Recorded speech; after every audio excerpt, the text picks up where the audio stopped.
Om Namo Bhagavate Vasudevaya. Reading from Srimad Bhagavatam, 2nd Canto, 4th chapter, entitled The Process of Creation, text number 17. Tapasvino dana parayashasvino manasvino mantravidasu mangalaha Kshemam na vindanti vinaya darpanam Tasmai subhadrashravase namo namaha. Translation and purport by His Divine Grace A.C. Bhaktivedanta Swami Srila Prabhupada ki jai. Translation. Let me offer my respectful obeisances unto the all-auspicious Lord Sri Krishna again and again, because the great learned sages, the great performers of charity, the great workers of distinction, the great philosophers and mystics, the great chanters of the Vedic hymns, and the great followers of Vedic principles cannot achieve any fruitful result without dedication of such great qualities to the service of the Lord. Purport by Srila Prabhupada ki jai. Advancement of learning, a charitable disposition, political, social or religious leadership of human society, philosophical speculations, the practice of the yoga system, expertise in the Vedic rituals, and all similar high qualities in man serve one in the attainment of perfection only when they are employed in the service of the Lord. Without such dovetailing, all such qualities become sources of trouble for people in general.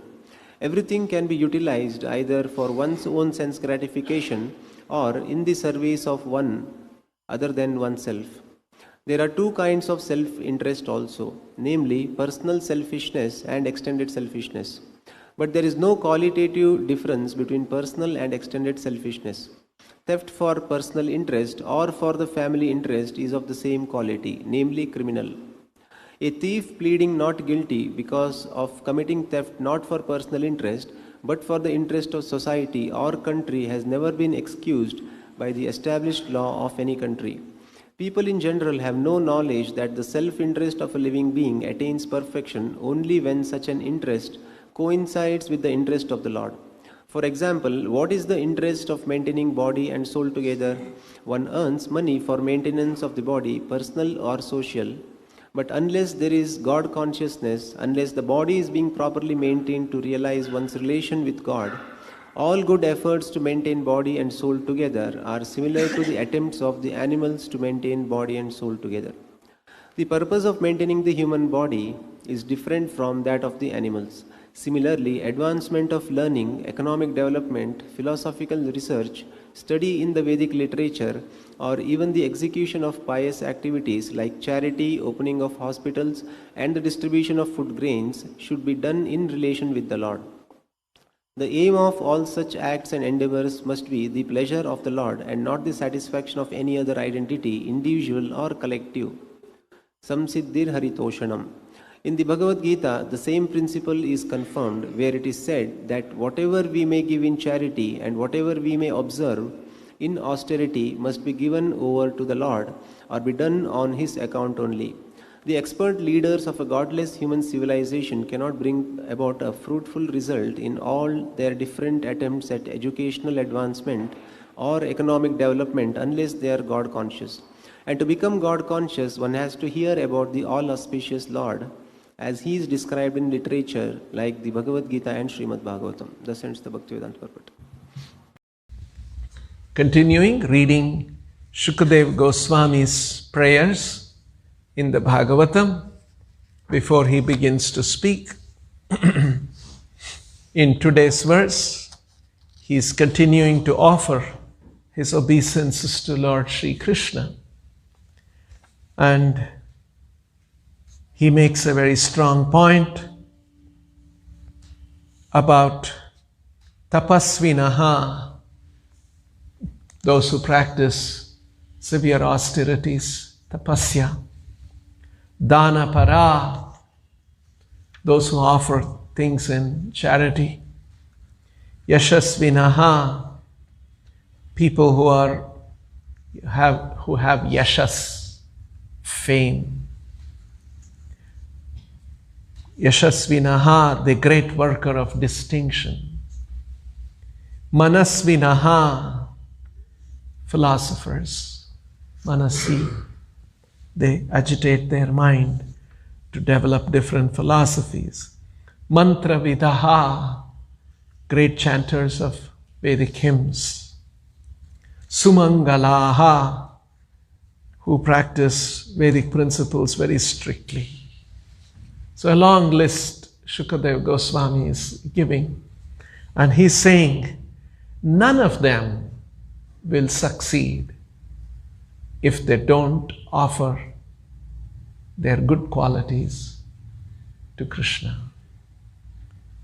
Kshemam na vindanti. They will not attain success. Vina yat arpanam. Without offering to Krishna, they will not achieve success. Unto that Lord, tasmai subhadrashravase namo namaha. And that Lord, hearing about him is auspicious. I offer my obeisances again and again. Namo namaha. So we see here Prabhupada's very nice translation. Long list of great people, great learned sages, great performers of charity, great workers of distinction, great philosophers and mystics, great chanters of Vedic hymns, and great followers of Vedic principles.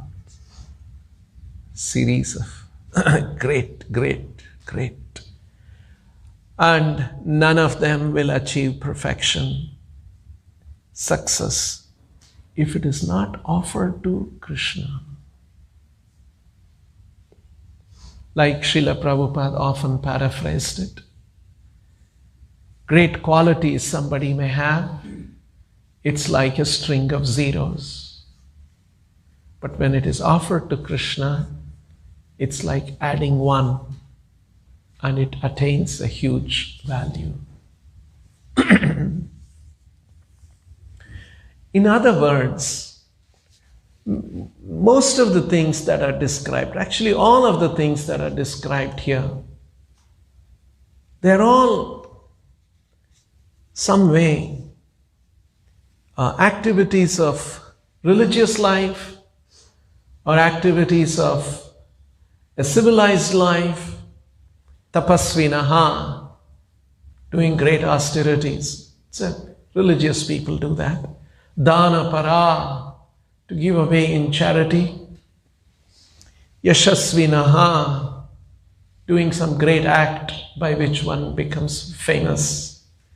Manasvinaha, philosophers, thinking. Mantravidaha, chanting. In the Vedic culture, there are many mantras. The Vedas are full of mantras, and there is an expertise required to be developed to chant these mantras to get the necessary result. So they are mantravidaha and sumangalaha, and Vedic principles, strictly following Vedic principles, having good behavior, good character. But minus Krishna, all of these things will not have value. All of these things will not bring result if it is not offered to Krishna. And that one act, offering to Krishna, changes the whole thing. And so Shukadeva Goswami is offering his prayers to that Krishna who can change everything, who can bring about a change for all these things. So nice this example Prabhupada gave, 0, 0, 0, 0, 0, 0. Many zeros. Somebody is a great man. Okay, he has had a few more zeros. He's a great philosopher. Okay, have few more zeros. So, and then you connect it to Krishna, you added one, it becomes very valuable. So special.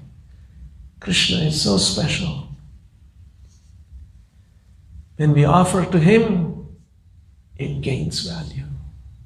Don't offer to Him, it has no value. So that is the difference between offering to Krishna and not offering to Krishna, or offering to someone else. Very, very big difference. Because Krishna is the Adi Purusha. He's the origin of everything. He's the Purushottama. He's the source of everything. He's the maintainer of everything. That's why the Upanishad says, there are many, many living entities, but there is one living entity who maintains everyone. There is one living entity who supplies the necessities of everyone. There is one conscious entity, living entity who maintains everyone. And that person is very special.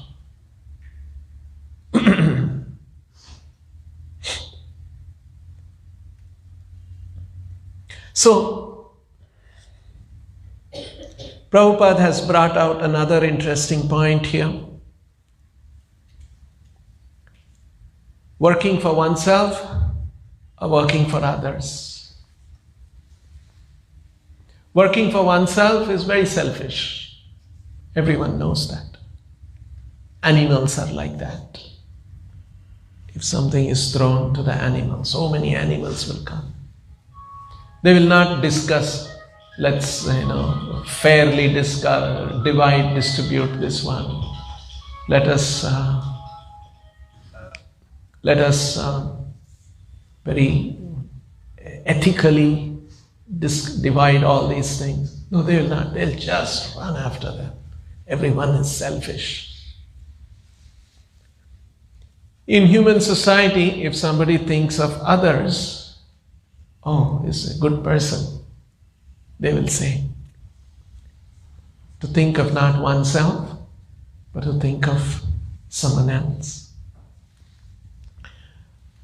But even such acts, ultimately, if it is not recognized, if the act does not recognize Krishna, who is the giver of everything to everybody,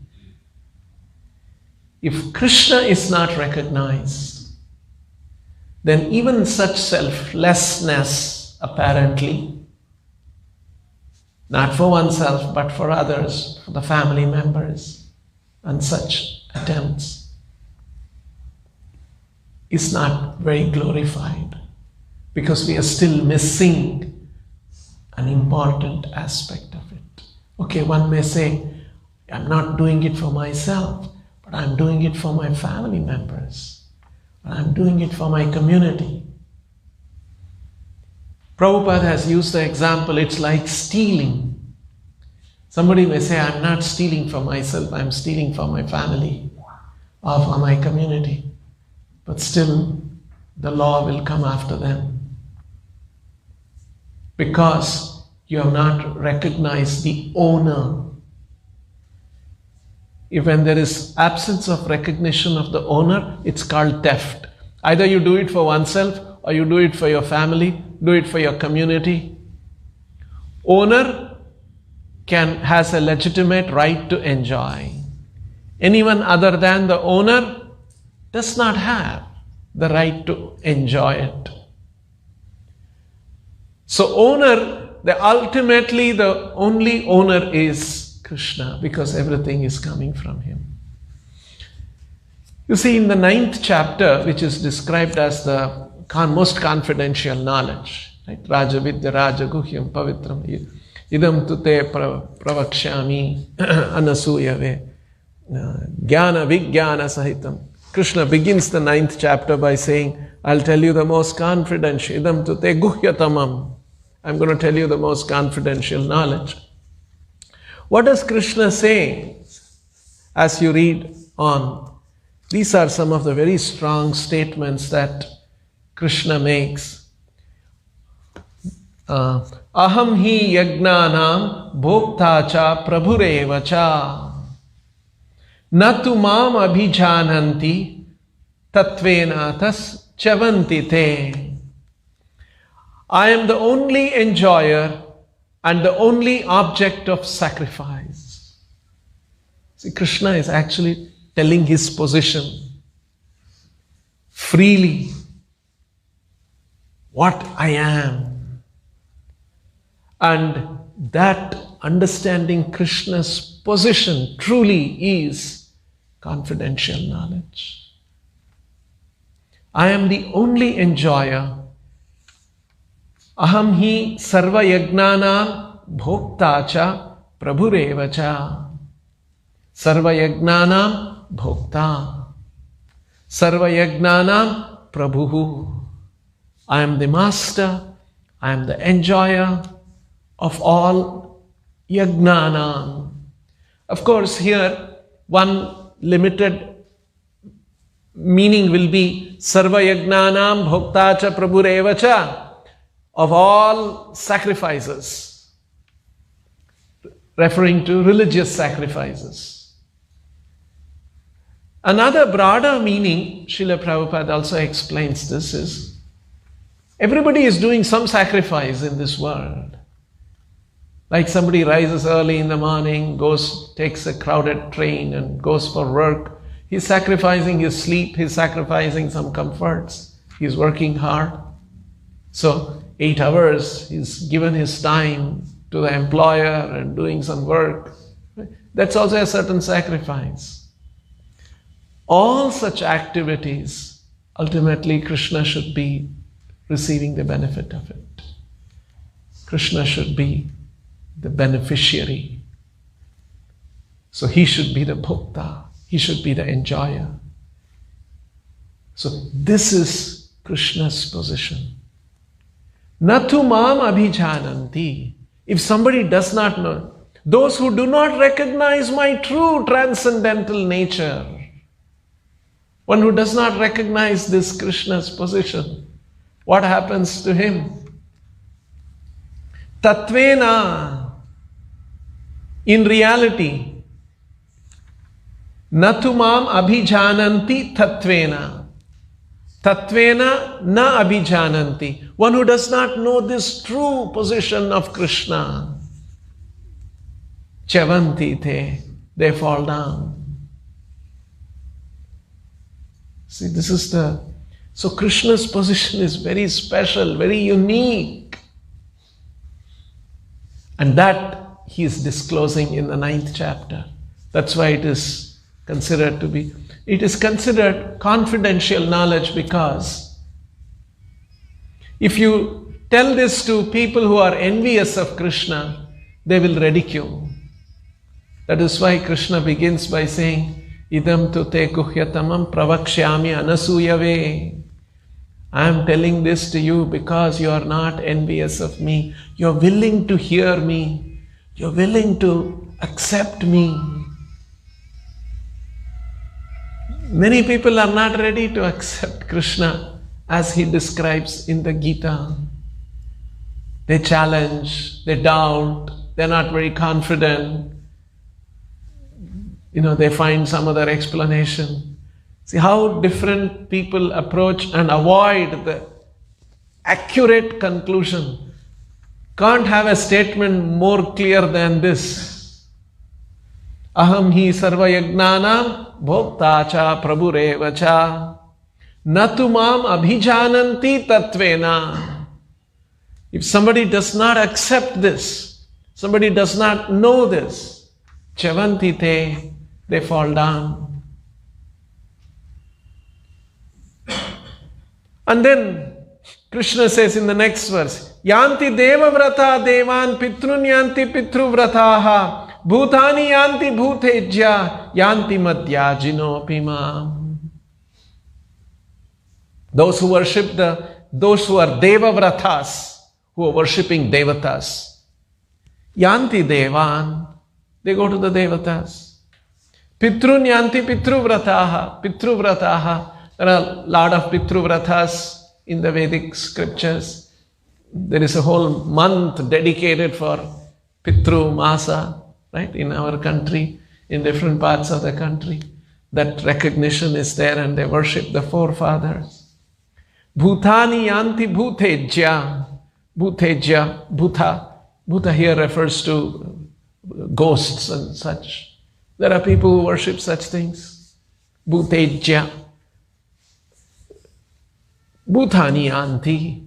They go to them. Yanti madhyajino. Madhyajina, those who worship me. Mam yanti.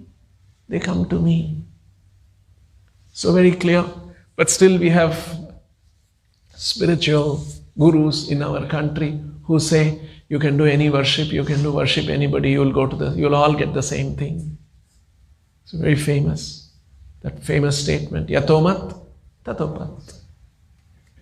Whatever you think, whatever is your opinion, that's okay. So all these kind of ideas have come up. And the next verse, Krishna says, Patram pushpam phalam toyam yome bhaktya prayachati tadaham bhaktya upahritam ashnami prayatatmanaha. If somebody offers patram pushpam, I accept. After saying that, next verse Krishna says, Yat karosi, yat karoshi yad ashnasi, yat juhoshi dadasi, yat tapasyasi kaunteya, tad kurushva madarpanam. Do it as an offering unto me. Same principle Shukadeva Goswami is saying, Vindant kshemam na vindanti vina yad arpanam. Yat arpanam. Krishna is also saying, Tat kurushva madarpanam. We should do it as an offering unto him.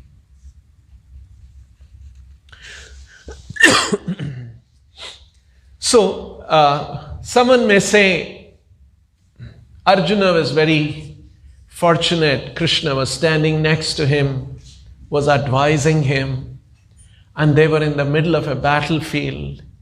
And that battle, Krishna wanted that to happen. Right? That is what Krishna discloses in the 11th chapter. Before that, Krishna was talking about this, Madarpanam, offer unto me, do it as a sacrifice unto me. If you don't sacrifice for me, if you act, otherwise karma will bind you. This was the discourse of Krishna to Arjuna. But when he showed the Vishwarupa, something more happened. When he showed Vishwarupa, what is Vishwarupa? Because Krishna started telling from the 9th chapter, Maya tatam idam sarvam jagad avyakta murtina. I am pervaded everywhere, even in the material world, in my unmanifest form. And then in the 10th chapter, Arjuna asks, Krishna, if you are pervaded everywhere in the material world, how can I recognize you? How can I see you in the material world? So Arjuna's question was, how do I see you in the material world? And then Krishna started listing so many opulent manifestations in this material world. You should know they are all coming from me. You see the sun. Sun has such brilliant light. Prabhasmi shashi suryayoho. Prabha asmi shashi suryayaha. Asmi. Prabha asmi. They are me. They are coming from me. It's my energy. When you see the cool moonshine or the blazing sunshine, you know it is coming from me. It's my energy. It's my manifestation. If you see somebody very intelligent, it's my manifestation. Buddhir buddhi yathamasmi. Pranavas sarva vedeshu shabdhakke paurusham drushu. You see some ability in man, you should know that ability is coming from me. So like that Krishna described, all these things which you see in the material world, it's coming from me.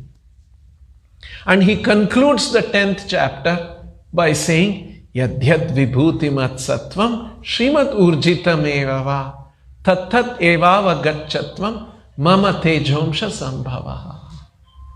If you see anything glorious, anything magnificent, anything splendorous in the material world, you should know that it is just a spark of my splendor. Mama teja amshaha. It is my teja that you are seeing in the material world. So, this is how 10th chapter ends. Hearing all these things, Arjuna asks, Krishna, you're saying all these splendorous things are yours in this material world also? Can I see your all splendorous form in the material world? And Krishna says, you cannot see that normally because you only see fragments of splendorous manifestations of Krishna. Okay, now for your sake, I'll manifest. I'll give you special powers to see all my splendorous power, manifestation. And then he assumed the universal form. Universal form is splendorous, powerful manifestations of the material world, not of the spiritual world. Splendorous manifestations in the material world put together in the form of a Purusha. The eyes are like the sun and the moon. The veins are like the rivers. You see sometimes very powerful rivers, and all those rivers constitute the veins in the, like the blood streams in the body of the Virat Purusha. So it is a kind of a conception of all the powers of the material world in the form of a Purusha. And that is what Arjuna saw. And how did it look like? It looked like as if 1,000 suns had risen in the sky simultaneously. So imagine all the powers of the universe in one place. We cannot take it. Cannot handle one sun itself. Next few months we'll be having hard time to deal with. Right? One sun. Imagine 1,000 suns. We cannot handle. That's why Arjuna was reeling when he saw such a display of, and that was display of the material powers, and Krishna is saying, Mama Teja Amsha. That's just a spark. That's just a spark. So, one more aspect of the material world is Kala. The way Kala works is that it clearly makes a distinction between past, present and future. That's what happens with Kala. Like in the morning, we woke up, we came for Mangalarati. That is over now. You cannot unwind something and go back to that. It's gone, over. And now we are in the present. And after this, we are going to do certain things that's inaccessible to us now. So this is what Kala does. Creates a distinction between past, present and future for all the living entities' activities. And it is irreversible. You cannot get the future now. You cannot get the past now. Now you have now. This is another aspect of the material energy. And when Arjuna saw the Virat Rupa, he saw the three aspects of Kala. So he saw the future, he saw the past, he saw the present. All because it's all material energy manifestation in one place at one time for Arjuna to see with special eyes given by Krishna. And when he saw that, Arjuna saw all the Kauravas being destroyed. Bhishma, Drona, Duryodhana, everybody being killed. So that was another unique thing that Arjuna saw. And when he saw that, then Krishna says, this is an important statement.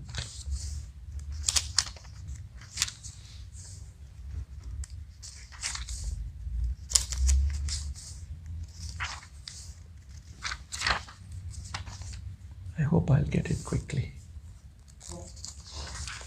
It is that verse which talks about nimitta matram bhava sabyasachi. Here. Tasmatvam uddishta yashola bhasva. 33. 11th chapter, 33. Rise, Arjuna. Jitva shatrun bhungshva rajyam samruddham. Fight, Arjuna, and you will be able to conquer these enemies. Jitva shatrun bhungshva rajyam samruddham, and you will be able to rule over this world. Mayaivaite nihita purvameva. I have already destroyed your enemies. Nimitta matram bhavasavyasachi. You just become an instrument.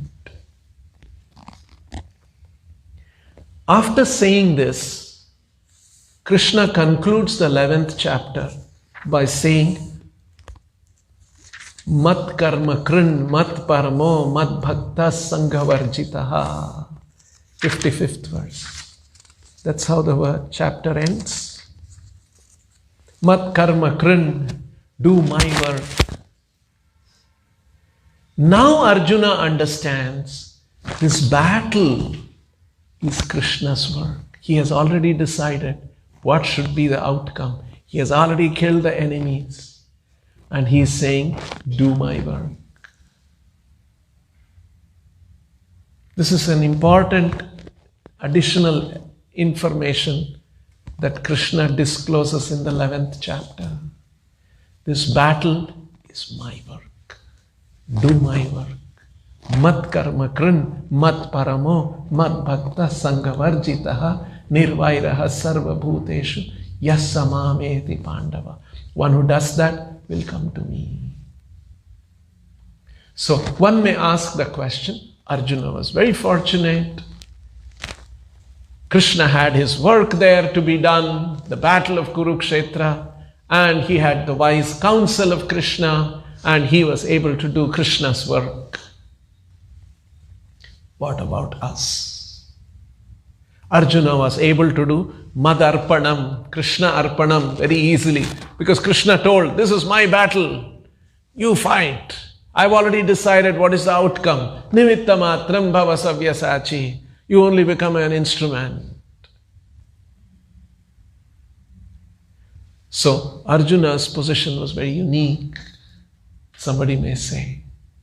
But actually Srila Prabhupada explains, Chaitanya Mahaprabhu explains, just like Nimitta Matram Bhava Savyasachi, in the same way, it is Chaitanya Mahaprabhu. There was one day, Prabhupada was taking a walk, morning walk in Los Angeles. And this was in 1974. And Prabhupada stopped.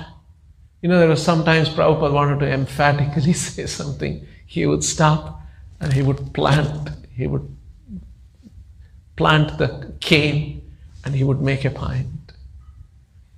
He stopped like that and he said, Chaitanya Mahaprabhu has already decided that this Sankirtan movement should spread all over the world.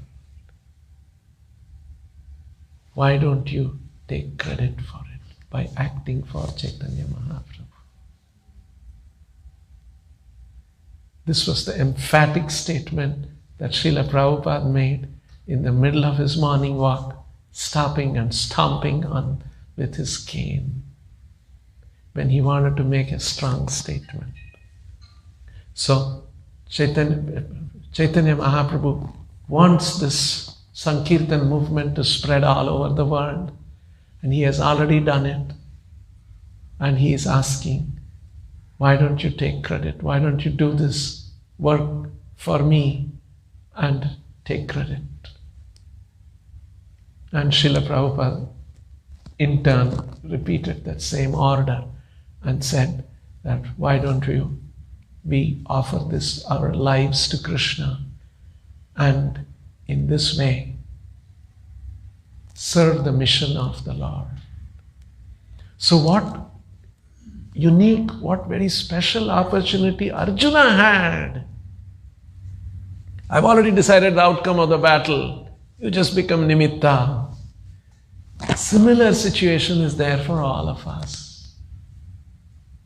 And that Krishna opens up by saying in the 18th chapter that ye idam tute guhyatamam, ye idam paramam guhyam mad bhakteshva bhidasyati. And later Chaitanya Mahaprabhu said that this Sankirtana movement should be spread all over the world. Will be spread all over the world. So, offering to Krishna is so important. Offering our lives to Krishna is so important. And it has to be done under the direction of great devotees, rightly. And everything has fallen in place for us, isn't it? We have understood the right conclusion. What the great performers of sacrifice, great performers of activities, the great things that people do, they have to offer to Krishna. And how to offer to Krishna? What is to be done?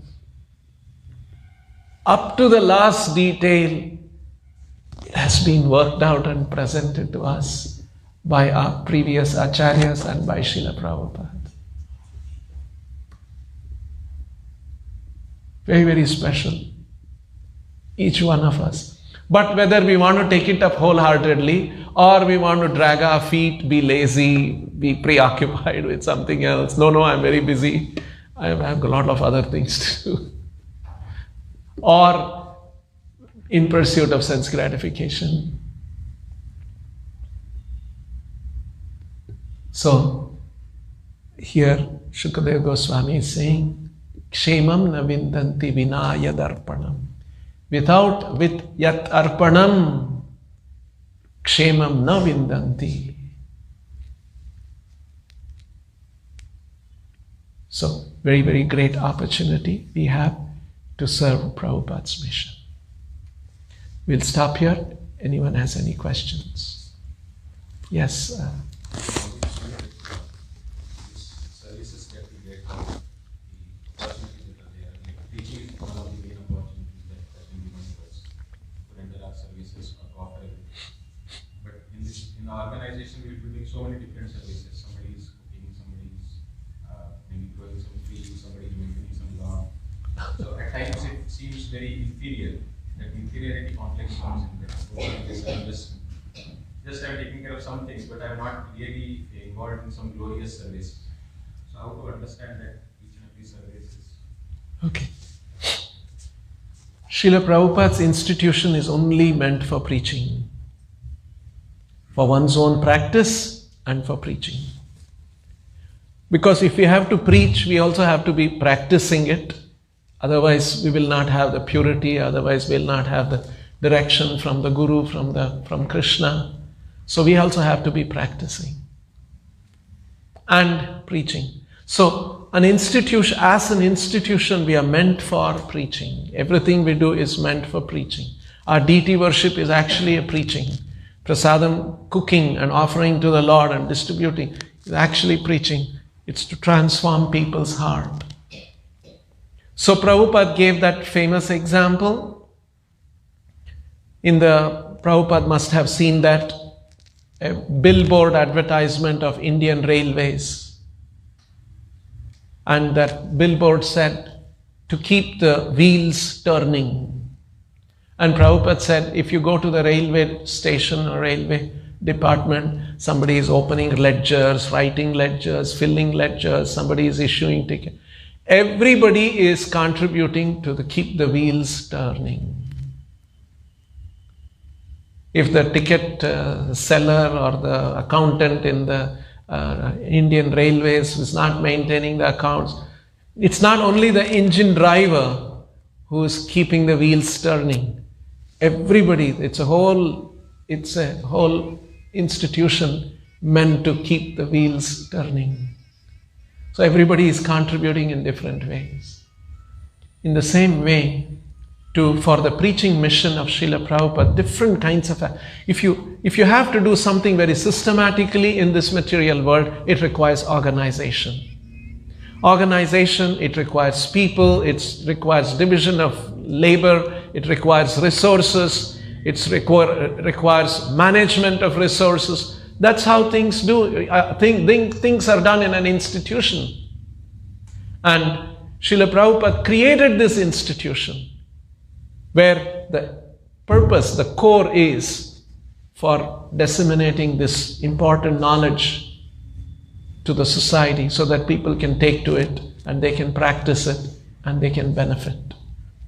So all devotees doing different kinds of activities that Srila Prabhupada has authorized, like building temples, maintaining temples, prasadam program, deity worship. All of these are different aspects of preaching. When candidates come for initiation, generally I ask one question: how did you come in touch with Krishna consciousness? Because they have come to the stage of chanting 16 rounds, 4 regulative principles. They have read the Bhagavad Gita cover to cover. They have come on this level and now they want to take initiation. So how did it all begin? I always ask that question to make sure all our different programs are bringing people to that stage. Recently, one boy, folk boy, who was taking initiation, I asked him, how did you come in? He said, in Bangalore. He said he would come and he was very attracted to the annadan, the free lunch that is served. He would somehow, whenever he gets opportunity, he comes to the temple and straight he would go for annadan and he would eat. And he was so attracted to that. Again and again he kept coming. And then somebody gave him, why don't you attend some yoga for happiness, something. And then he attended that and then finally after about 3 or 4 years, it led to him taking initiation. You see? So somebody was cooking annadan, organizing annadan, all those things. It has led to him taking initiation. There are people who say, I was attracted to the beautiful deities. Some people say, I was attracted to the kirtan. So I attended Rath Yatra and I became, I came in touch with the devotees. Like this. So all the different things that we do, sometimes people say, I have heard, your temples were very clean. So I got attracted to that. You see, people say all these things. So all these different activities that we do are bringing people to Krishna consciousness, transforming their heart, making them surrender to a pure devotee and on the path back to Godhead. So this is preaching. So Srila Prabhupada, brilliant organizer, visionary, he took that ideas from his guru, Bhaktivedanta Saraswati Thakur. If you want to have an effective preaching program, it has to be in an organizational manner. It has to be organized. And anything that's organized that's what an organization is meant for. It's an institution. An institution lives longer than the life of the founder. And it continues his mission. And that's what Bhaktisiddhanta Saraswati Thakur wanted. That's how he created the Gaudiya institution. Before that, Chaitanya Mahaprabhu's movement, there was no institutional format. It was in a simple, non-institutional, informal formats. But during Bhaktisiddhanta Saraswati Thakur, Britishers were ruling. Already those kind of ideas, Western ideas of an institution, organization, and how things are done in an organized way, started appearing in India. And Bhaktisiddhanta Saraswati Thakur, who had seen this, he thought, why not Chaitanya's mission be in an institutional format? Because you can scale up, you can create impact, you can organize, you can mobilize resources, you can organize all these things. And that's what the material world people are doing.